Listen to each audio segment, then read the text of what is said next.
The most important thing you can do to grow your business is use the right words to talk about your business and to talk about your products. If you use the wrong words, you will confuse customers, their eyes will glaze over, and they will pass you up and they will go to your competition. The words matter more than anything. Now listen, in the age of artificial intelligence, you have artificial intelligence tools out there that will wireframe your website for you, will make lead generators. But if you don't tell artificial intelligence how you want to communicate about your products, it will probably get it wrong too. If you are vague, if you are elusive, if you are confusing, if you do not talk to your customer understanding their needs, if you try to tell your story rather than invite your customer into a story, if you don't use repeatable, memorable sound bites, your business is probably not going to grow. My name is Donald Miller. I wrote a book called Building a Story Brand. That book sold over 1 million copies. And it is a book that teaches people to come up with memorable, repeatable sound bites to talk about their business and to talk about their products. We've heard stories of businesses, 400% increase in EBITDA, 500% increase in revenue, only by changing words. I had one business that went from $100 million to $200 million a year just by coming up with a really good tagline. Why? The reason is people are only giving you a few seconds. They're listening to you talk about your product, listening, going to your website, reading about your product. They're only giving you a few seconds to figure out how you can help them survive, how you can help them thrive, how you can help them get ahead, how you can help them make money, save money, ease anxiety, get a better night's sleep. And if they can't figure out how you can help them, and in my opinion, in less than 2 seconds, they will bounce and they will go to somebody else. They are only looking for what you can offer that will help them survive, thrive, get ahead, experience more peace, all that sort of stuff. And if you don't come up with sound bites that say that, they don't want to know anymore. And so they bounce off your website. If you own a business, if you run a business, you've come to the right place because I'm going to give you a framework that helps you come up with those sound bites. And this framework is based on 2,500 years of storytelling. At the end of this video, you will know how to use the framework to come up with those sound bites. And at the end of the video, I'm going to give you a tool, and I'm going to give you a rough draft on your personal sound bites for you if you go to this tool, if you stay till the end of the video. The reality is most businesses are wasting enormous amounts of money on marketing. You're not wasting enormous amounts of money on marketing because your website doesn't look good, or the style guide doesn't look good, or the logo doesn't look good. We usually get that stuff right, and it is important. However, it is not as important as the words that you are using. For instance, if I go to your website, you probably say something like, trust is the commodity we exchange. Sounds so sophisticated, sounds so nice, means absolutely nothing to anybody, right? If you would just say, we can put a roof on your house, on budget, on time, within the next 14 days, you would sell way more product. There's something that's really crazy, drives me nuts, that business owners, business leaders, they feel like when they talk about their brand, they have to sound sophisticated. They feel like they have to sound clever. They feel like they have to say something cute. You don't. What you really need to do to grow your business is you need to be very, very clear. You need to communicate very, very clearly about what you offer the customer. What problem can you solve? How can you make their life better? And specifically, what is it? Is it a kitchen utensil? Is it, whatever it is, you need to say what it is. As soon as you start trying to sound sophisticated, what you're actually doing is you're starting to be confusing, because people now, they look at your words and it seems like a puzzle, and they're like, I don't have time to figure out a puzzle. I'm looking around for something to buy here. So be clear, not clever. And the words matter. Almost everything that you have bought in your life, you bought because you read or heard words that made you want to buy those things. When we think about branding and marketing, we think about color schemes and logos and style guides. And I want you to stop for a second. More important than anything else are the words that you read. Almost everybody watching this video has bought something on Amazon.com in the last couple weeks. Amazon.com is a notoriously ugly and busy and cluttered website, which proves something. It proves that you do not need a beautiful website to make more money than God. You can actually do very, very well with a cluttered, busy, maybe even ugly website. What you read, though, when you bought that product, you might have read a couple of reviews, you read a description of it, you read the specifics to make sure it was the right thing that you were looking for, and then you probably read something like overall pick and 4.5 stars, and you clicked. You were doing a little bit of research to find out if this indeed was going to help you solve a problem. When I go to your website, you've got your story about how the company got started. Your grandfather started the company years ago. You've got some elusive, vague language. You don't have hardly anything on your website that gives you the information, that gives the customer the information they need. That's the reason Amazon is so successful. They put words on every landing page, product landing page, that gives you the information to find out whether or not this product is going to solve my problem, whether it worked for somebody else, how much it costs, the specifics of the actual number of inches it is, and whether or not it's going to fit where I need it to fit, all those sorts of things. All that is on that landing page. It's clear information, and that's how you sell something. Give people clear information so that they can figure out whether or not it's going to solve their problem. The reason that the StoryBrand framework works so well is because the human brain is always doing two things. When your customer goes to your website, your landing page, reads your emails, sees your advertising on a meta ad or something like that, their brain is actually doing two very important things. The first thing the brain is tasked with is keeping you alive. The brain wants you to survive. It wants you to thrive. So it is always looking for information that is going to help it survive. Now listen to this very, very carefully. If you want to sell more of your products, position your product as a survival asset. What do I mean by survival asset? I mean it is in some way going to help your customer survive. So it's going to help them make money, save money, ease anxiety, get a better night's sleep, feel better, have a higher status, create better social connections. Listen, if you're selling anything at all, you're selling survival. If anybody is buying your product, they're associating it with their survival. When I mean survival, I mean, the ability to thrive, right? And so you've got to explain how this product helps people survive and thrive. Otherwise, they will ignore you. The second thing that the human brain is always trying to do is conserve calories. It takes calories to process information. The average brain burns about 20% of the calories you burn with your body. 20% of those calories are burned with the brain. It is the number one organ in your body for burning calories. There's nothing in your body that's burning more calories than your brain. It is a supercomputer. However, the brain doesn't want to burn a lot of calories. It wants to conserve calories because it's trying to make it through the entire day without getting exhausted. Therefore, it is rejecting most of the information it encounters. You go to a website, you drive by a billboard, you're rejecting it, you're rejecting it, you're rejecting it. The only thing that can get the brain to stop and actually burn calories to process the information is a short soundbite that lets it know this is going to help you survive. And when it reads that soundbite or hears that soundbite, it says, that's very interesting. For example, let's say you're at a cocktail party and you meet two people who do the same thing. They have the same kind of company, same product, same value, same price, exactly the same. You meet the first person, you say, what do you do? And they say, well, I'm an at-home chef. I come to your house and cook. You would say, that's very interesting. Where'd you go to culinary school? And what's your favorite restaurants in town? All that sort of stuff. You'd make conversation. You'd be friendly. You go to the next person an hour later and you say, what do you do? And they say, well, you know how most families don't eat together anymore? And when they do, they don't eat healthy?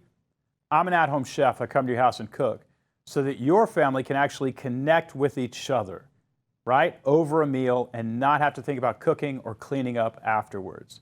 I sell connection. Who's going to do better, Chef 1 or Chef 2? Everybody listening to me knows Chef 2 is going to sell way more than Chef 1. In fact, at that particular party, if there's two options, Chef 1 and Chef 2 is going to do 100% of the business. It's the same business, same product, same value, same price. Why is Chef 2 going to do more business than Chef 1? Chef 2 is going to do more business than Chef 1 because he positioned his service as a survival asset. It solves a problem. It solves the problem of family connection, which is a survival asset. It's helpful when you connect with a family and a tribe in intimate connections. It's a survival thing. It helps you and them survive, so that's why we do it. And that chef associated cooking in somebody's home, not just with cooking, but with the family survival. And he did it with a soundbite. That's what you need. You need a soundbite or a series of soundbites that says, here's how I help you survive. Then you need to populate all your marketing and your advertising with those sound bites. We have a mantra around my office, and it's this: if you confuse, you will lose. Stop confusing your customers. All right, let's talk about this StoryBrand framework and how it can help you come up with 7 categories of sound bites that help you grow your business. It actually comes from ancient storytelling. It comes from ancient narrative structures, 2,500 years old. In the last 100 years, 120 years, been tested at the box office every weekend. We know how stories work. We know what makes money. We know what people are interested in. The most interesting thing about stories is that it's the only tool able to compel a human brain for a long period of time. The human brain daydreams and drifts in and out of thought, about 30% of the time you're walking around the planet. But if you watch a story, you'll start that story and you'll plug in and you won't daydream for an hour, 90 minutes, 2 hours. You could binge watch Ted Lasso over a long weekend and you lose your whole weekend because you were paying attention to something else. That is an unbelievable ability that story has. And so how can we actually use story and story structure to come up with our 7 sound bites and get people to pay attention to us? Let's look at that. Well, the first thing I want you to understand is that story is formulaic. There are formulas that storytellers use in order to captivate people's attention. We can look at these story structures and say, okay, how can we use this to get attention for our brand? And that's what we're going to do. This is a plot structure, and it's called the StoryBrand framework. And there are 7 different things that have to happen in the story, and every one of these things is really going to help us come up with sound bites that captivate our customers' attention and draw them in. When I say sound bites, I mean sound bites. Short little phrases or sentences that we repeat. So let's look at how story and story structure works to captivate our brain. The first thing we have is a character. And the character wants something. The character wants to play for Notre Dame or destroy the ring in The Lord of the Rings. They want something very, very specific. The 2 mistakes that people make in this soundbite are they are vague or they describe too many things that the customer could want. Again, if you go to your website, if I go to your website and it says, trust is the commodity we exchange, it's too vague. But if I say, if you're looking for a roof on budget, on time, you've come to the right place, that's not vague. What you want to ask yourself all the time when you're creating sound bites is it possible that this could be misunderstood? Is it possible that somebody might not know what we're talking about? If it is at all possible, you have the wrong sound bite. You need a more clear sound bite. So you've got to define something that the customer wants. You can't be vague. You also can't have 10 things that the customer wants. You need to come up with one thing that your company provides. My friend Dave Ramsey employs the StoryBrand framework really, really well. He offers financial peace, and he's got 1,000 products and 1,000 different ways to get financial peace, but he really offers one thing 1,000 different ways. So you need to figure out what is the one thing that we offer. What is the one thing that we help people do? At StoryBrand, the one thing we help people do is clarify their message so customers engage. You don't have to think very much about that. That's what we do. So don't be vague, don't be confusing, and don't have too many things. If I asked you, what's the one thing that your company provides for people? Do you have a soundbite that answers that question? When you do have a soundbite that answers that question, you can put it on your website, you can put it in lead generators, you can put it on your business card, you can put it everywhere. You can populate it in a messaging campaign, which I will get to at the end of this video. The next thing that you need to do is you need to define the problem that your product or your company solves. If people are ignoring you and going to your competitor, we help you solve that with sound bites that get them to pay attention to you. I just used a sound bite to tell you what StoryBrand does. Do you have a sound bite that defines the problem? Now, of all the sound bites we're going to talk about, this is the most important one. When somebody pulls out their credit card to buy something, they're pulling out their credit card to buy something and solve a problem. It's the only thing people purchase are the solutions to problems. Therefore, if I said, what problem does your company resolve, or what problem does this product resolve, you should have a soundbite. And if you don't have a soundbite, you're losing sales. It's a great opportunity for you. What is your problem soundbite? The next soundbite you need is a soundbite that positions you as the guide in the hero's story. You do not want the story to be about you. You want the story of your company to be about your customer.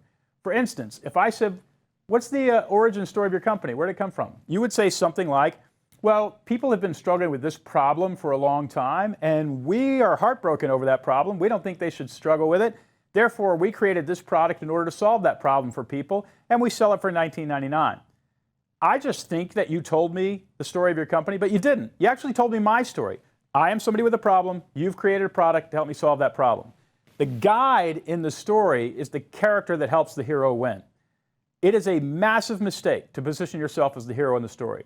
You've got to position yourself as the guide that helps the hero win. Yoda is the guide. Luke Skywalker is the hero. Haymitch is the guide in Hunger Games. Katniss is the hero. Mary Poppins is the guide in Mary Poppins. The father, the family, they are the heroes in the story. The guide is the character that helps the hero win. You want to position yourself as a guide. 2 reasons never to position yourself as the hero. One is the hero is weak. Every hero in a story is ill-equipped, afraid, doesn't want to take action, in desperate need of help. Why would you ever want to position yourself as somebody who is afraid, doesn't know how to take action, in desperate need of help? No, the hero is a weak character until the last 9 minutes of the story. The guide, however, Yoda, Obi-Wan Kenobi, Mr. Miyagi, on and on, Daniel in the King's Speech, helping King George. The guide is the strongest character in the story and the most capable to help the hero out of their hole. Position yourself as the guide. You need 2 sound bites when it comes to positioning yourself as a guide. One is empathy. If you struggle with this, we feel your pain. We understand how hard it is to struggle with X. You need an empathetic statement that says, I understand your pain and I feel for you. Then you need a competency statement. You need a statement that says, we have solved this problem for thousands of people. We know how to get you out of this hole. Something that demonstrates you know how to solve the hero's problem, and you will automatically be positioned as the guide. None of your customers are looking for a hero. They're all looking for a guide. Let me tell you, the stakes of this are very high. Hillary Clinton lost a presidential campaign with the tagline, I'm with her. Right? She broke 2 rules. She made herself the hero of the story, I'm with her, and she was vague. Already 2 rules broken. Cost her the White House. If she would have just said, she's with us, she might have won, but she didn't. She said, I'm with her, positioned herself as a weak hero in a story about a person trying to accomplish becoming president, rather than inviting me into a story and giving me a reason to vote for her. That was a mistake. Don't make the same mistake. The next thing you need to do is you need a soundbite that gives people a 3-step plan. Your customer wants baby steps. They want 3 baby steps they can take to get from their problem to your solution. Those baby steps can be as easy as, hey, let's do an intake session and let's figure out exactly what it is that your problem is and talk about how we can solve it. Second, let me give you a custom report on how we will solve that problem. And third, let's come up with a start date in which we will actually install this solution. That's a 3-step plan. If it's a very simple impulse buy product, you might say buy it, install it, have a happier life. People like 3-step plans. You need a 3-step plan soundbite. Next, you've got to call the customer to action. You've got to say to the customer, it is time to pull out your credit card. If you don't like asking for the money, here's a great soundbite. If you are struggling with X, buying Y is the right decision.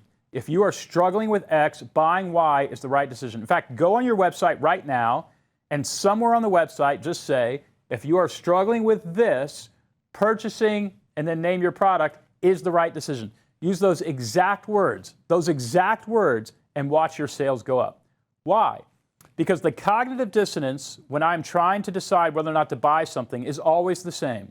Will this work for me? Is this the right decision? And when you use the magical words, this is the right decision, this product is the right decision, people say, great, that's what I was wondering, and they just buy it. If you don't use those words, they say, let me get back to you. And what they really mean is, I will get back to you when I have some epiphany about whether or not this is the right decision. But you don't leave and go with them and explain that it's the right decision, and you didn't say it's the right decision, therefore they never figure it out and they never call you back. Right? So if you're struggling with X, purchasing Y is the right decision is the soundbite that you need to add to your marketing material. Finally, 2 more soundbites. One is success. What does life look like if I buy your product or service? How will you make my life better? Give me a soundbite that says, this is what my life looks like after I buy your product. For our chef, it was, when you hire me, your family sits together at the table and actually connects. And you don't have to cook or clean up afterwards. That's a soundbite that gives me a vision of what my life looks like if I hire you. You also need to give me a soundbite of what my life will look like if I do not hire you. A negative soundbite, a failure soundbite. Our chef could say something like, there are only so many dinners left before your kids go off to college, right? That's a soundbite that says you don't have a lot of time to connect because they're going to leave you. Boy, that's a low blow, but a very effective blow, right? What this does, the success and failure soundbites, is it gives us stakes in the story, a reason to buy your product. If I buy it, I will win this. If I don't buy it, I will lose this. Something must be won or lost based on whether or not I buy your product. Let's take a look at a general summary of what these soundbites actually are. What do your customers actually want? That's soundbite number 1. What problem is your customer experiencing? Category of soundbite number 2. Have you positioned your brand as the guide helping the hero win? Soundbite category number 3. There's actually a couple soundbites in some of these. Have you created a clear plan for the hero to win the day? What's your 3-step plan? Have you affirmed that this is the right decision if you are trying to solve this problem? The call to action soundbite. Have you given me a vision of what my life will look like if I buy your product? And have you given me a negative vision of what my life will look like if I do not buy your product? These are the 7 soundbites that you need. Now, if you pay attention to the end of this video, I'm going to give you a rough draft using artificial intelligence of the 7 soundbites for your specific company so that you can actually look at them. I'll even give you soundbites for every specific product that you sell, because when you start using these soundbites, you're going to see an increase in sales. Before I do that, though, what do we do with these soundbites? Well, what you do with these soundbites is you create a messaging campaign. You've heard of a marketing campaign, but what about a messaging campaign? A messaging campaign are the words that you're going to use in your marketing. And I think the messaging campaign is more important than the marketing campaign.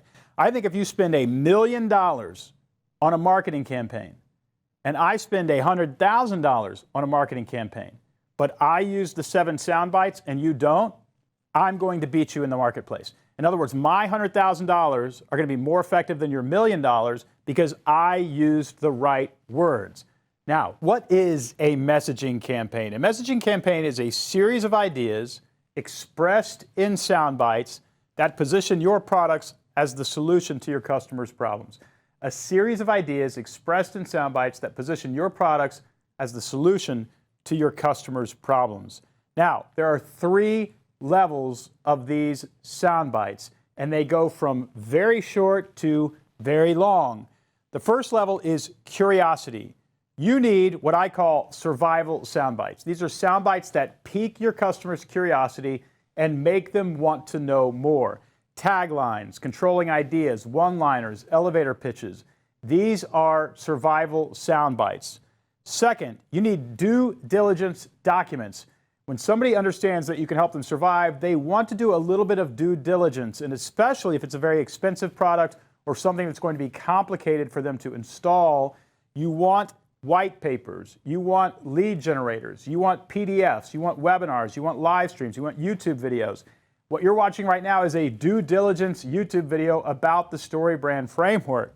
Next, you want calls to action that are extremely succinct and extremely clear, and you want to repeat those everywhere in your emails, on your websites, in your lead generators. If you are struggling with X, purchasing Y is the right decision. Not very many of those, you don't need them, but you do need them in pitch decks, in proposals. You need them in, even in cover letters to contracts. These are all calls to action sound bites. So 3 different levels of sound bites that you need to cover in an effective messaging campaign. Now, the reality is most of us have really good enlightenment sound bites, but we have terrible curiosity sound bites, and we don't have very good calls to action sound bites, so we can improve on those. Without curiosity sound bites, your business is not very inviting. It's almost like a house with steps, a front porch, and then a door to go inside. The steps are your curiosity sound bites. The front porch is where people do due diligence, and then they walk into the house when they make a purchase. Your business looks like this. It's missing curiosity sound bites, and the calls to action are so elusive, it's almost like the front door is boarded up. We have to make your business much more warm and inviting. So, what does a messaging campaign actually look like? Let me give you examples of pieces of marketing collateral in which you can put your new sound bites to get much better result in your marketing effort.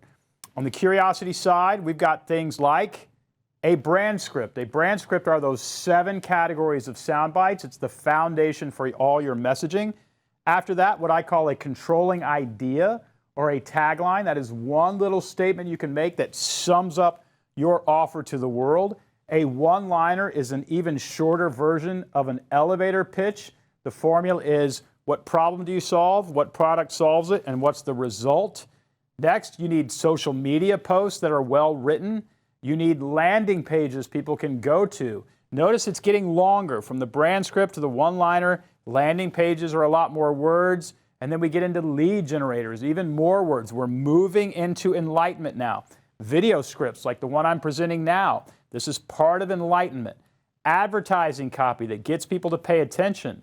Sales rep talking points. We're moving around the curve from enlightenment into toward calls to action. Email and text campaigns. You need to figure out keynote presentations in case you haven't a chance to deliver a keynote about your product or your service. A mini book. We're playing a lot with these right now. I really love these 40 to 50 page little books that you can self-publish and send to customers for free or maybe charge a little bit for them. An actual book. Notice how we're using more and more words now to enlighten people about our product. I've built my company on the backs of New York Times best-selling books. It's been very, very effective for me. Explanatory videos explaining how your products work. Pitch decks, so that when you go to actually, now we're starting to close the deal, right? Proposals need to be very strong and include these sound bites. After somebody places an order, you might consider surprise and delight collateral, a thank you note, maybe an unexpected gift if somebody places an order. You want to consider that. Another place to repeat very important sound bites. Brand evangelist collateral might be an event that people who've purchased your products can attend in which you would thank them using very specific language. It might be another gift that you send. It might be a referral campaign, but you're creating now brand evangelists. And then newsletters, ongoing communications, always offering constant value to your tribe or to people who love your product. That's 19 examples of what can go into a messaging campaign, but there are a lot more. If you did all 19 of these, you would be running an incredibly effective messaging campaign. You probably don't have a competitor who's going to be doing better than you, but you can run about half of these and get incredible traction and see incredible results literally in your bottom line, in your revenue. If you are overwhelmed with marketing options, what you need is a messaging campaign. You need to create one. And if you need help doing this, you need a strategist to guide you in its creation and execution. And you can get that at marketingmadesimple.com. At marketingmadesimple.com, we have a directory of people that we have trained to help you clarify your message and execute a messaging campaign. If you want to do this by yourself, go to StoryBrand.ai. We can help you create every asset inside the messaging campaign. We're working on the mini book and book stuff. That's not quite there yet, but every other asset is there, and it will give you your talking points, and it will fill those talking points into all those lead generators, and we'll even wireframe a landing page for you. We'll write your text messages, your emails, all of that inside of StoryBrand.ai. And by the way, that brand script, those 7 categories of talking points, plus a tagline is free. It's in the free version of StoryBrand.ai. So go to StoryBrand.ai right now and play around with the words that you need to grow your business. I want to promise you this. If you have a great product, you got good people on staff, you don't have any dysfunction, and you are ready to scale, but you keep hitting a ceiling. Every year you see 5% growth, you see 8% growth, maybe you see 2% decline, maybe you break even. Every year it's just kind of the same. You're probably getting the words wrong. And when you fix the words, your business will grow. You need sound bites that grow your business, and you need to execute those sound bites inside of a messaging campaign. Go to StoryBrand.ai and I will get you started today. All right, good luck.